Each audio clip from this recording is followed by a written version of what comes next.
Ever scroll through the news and think, wait, how did they get from point A to point B with that Yeah, story? you're like, what's the angle here? Exactly. Well, get ready to put on your critical thinking caps because today we're diving deep into news bias with this really cool tool called Ground News. It's like holding a magnifying glass up to the information we consume every day. Okay, so Ground News, they analyze coverage from all these different news sources, CNN, Fox, you name it, and then tell you if a story leans left, right, or stays neutral in the center. They even have this For You section that basically predicts what news you want to see based on, well, your existing biases. Which is exactly what we're trying to help you avoid. Yeah, absolutely. Mhm. We want to broaden those horizons, show you how the same story can be told in completely different ways. It's like flipping between news channels. Same story, different vibe. Exactly. And you start to notice those subtle little things, word choices, tone, even which facts they choose to highlight. And that can make a huge difference in how we understand an event. Absolutely. So, should we jump into some real-world examples? Let's do it. First up, a seemingly straightforward headline. Port strike ends as workers agree to tentative deal on wages and contract extension. Ground News gives this one a 55% center coverage rating. Meaning the reporting is mostly sticking to the facts. No strong opinions or interpretations swaying things one way or another. And when you look at the headline itself, it does seem pretty neutral, just a factual account of what happened. But this is where things get interesting because even seemingly small events, like a port strike, can have a ripple effect. Oh yeah, for sure. Think about it, shipping delays, price hikes on all sorts of goods. Exactly. So even a center story can have a big impact. Absolutely.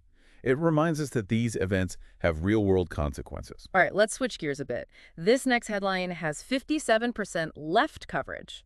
Donald Trump mocks Jimmy Carter on his milestone 100th birthday. Now we're getting into how different political leanings can come into play. Right, so left media tends to be more critical of, let's say, Trump's actions and statements. Exactly. And you can see that in the language used mocks definitely carries a certain connotation. It paints a very specific picture. Now, imagine the same event with a headline like, Trump acknowledges former President Carter on 100th birthday.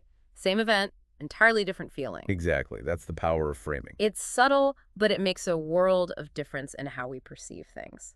All right, ready to dive into some even more complex territory. Oh, I live for this stuff. Bring it on. We're about to tackle a story with what seem like totally contradictory headlines. This is where context is king. Okay, lay it on me. So we've got Biden and potential Israeli strikes on Iranian oil facilities, right? One headline has a 64% center rating, the other 43%, right? Okay, so already we're seeing different sides of the spectrum potentially covering this. Exactly. The first headline reads, Biden says the U.S. is discussing possible Israeli strikes. Well, the second states, Biden says he wouldn't support a strike. Hold on, hold on. Discussing but not supporting. Did someone press pause on a meeting? And what am I supposed to believe here? Right. It feels like a bit of a head-scratcher, but that's often how these things go. Headlines are designed to be short, attention-grabbing snippets. But they don't always give us the full picture. Exactly. Yeah. It's totally possible Biden is against the strikes themselves, but is open to talking about the situation with allies, which wouldn't be unusual in international diplomacy. So that one word discussing versus wouldn't support totally changes how we interpret things. 100%. It's a perfect example of how even seemingly objective language can be used to frame a narrative. This is making me realize I need to be way more careful about just skimming headlines. It's so easy to do, right? Especially with how much information we're bombarded with these days.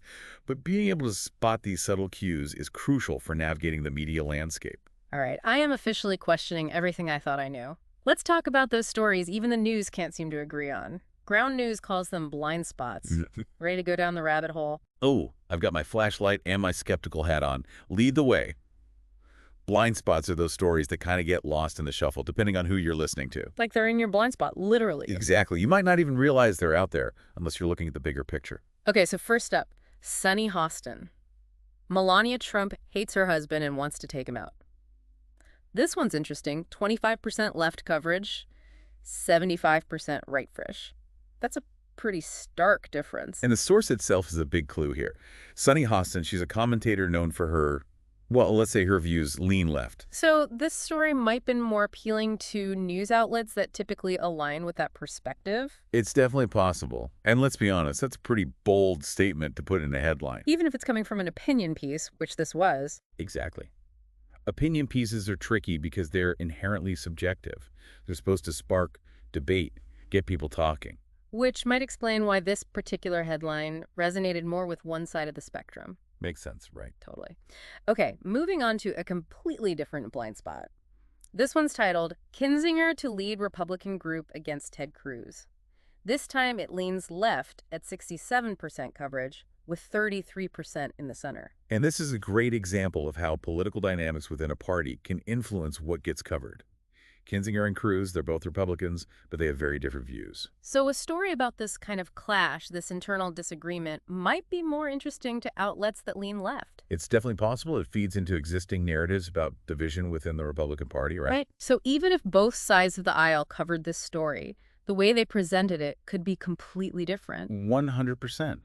Think about it. One side might highlight the ideological differences. Yeah. The other side might downplay it, frame it as a healthy debate. It all comes back to framing. This is blowing my mind. I feel like I need to go back and reread everything I've ever skimmed online.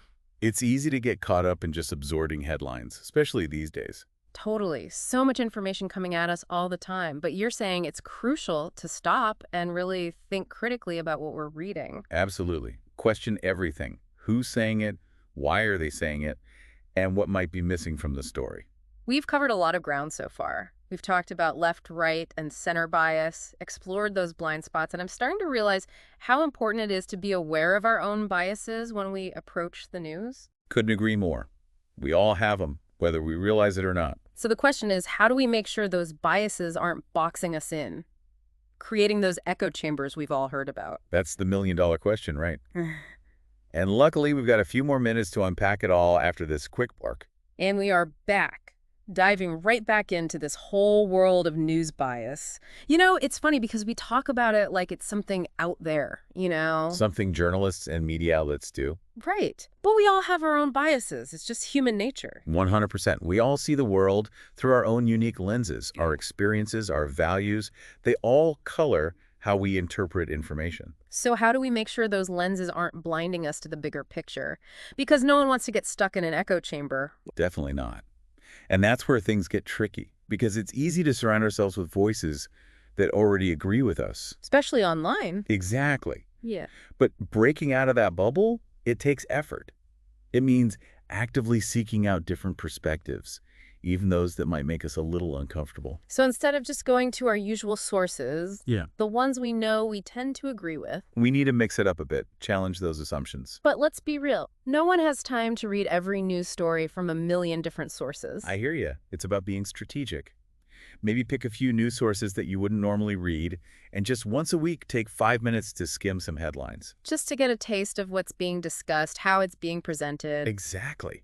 It can be really eye-opening to see how the same event can be framed in completely different ways, depending on who's doing the reporting. And this is where I think tools like Ground News can be really helpful, right? Oh, for sure. It's like having a cheat sheet for the news cycle. You can instantly see how a story is being covered across the political spectrum, identify potential blind spots, all in one place. This whole conversation has been a crash course in media literacy, and if I'm being honest, my brain is a little fried. It's a lot to process. Mm-hmm. But that's the thing about this kind of work, it's a journey. There's no finish line. So if our listeners take away just one thing from today's deep dive, what would you say it should be? Question everything. And I mean everything. Who's telling the story? What's their angle? What information might be missing? Because once you start asking those questions, you become an active participant in the news cycle, not just a passive consumer. Love that. So next time you're scrolling through your newsfeed, take a moment to consider, whose voice am I hearing? What perspective might be missing from this story? And how can I challenge myself to think more critically about the information I'm consuming? That's all the time we have for today's deep dive. Until next time, stay informed, stay curious, and as always, keep asking those tough questions.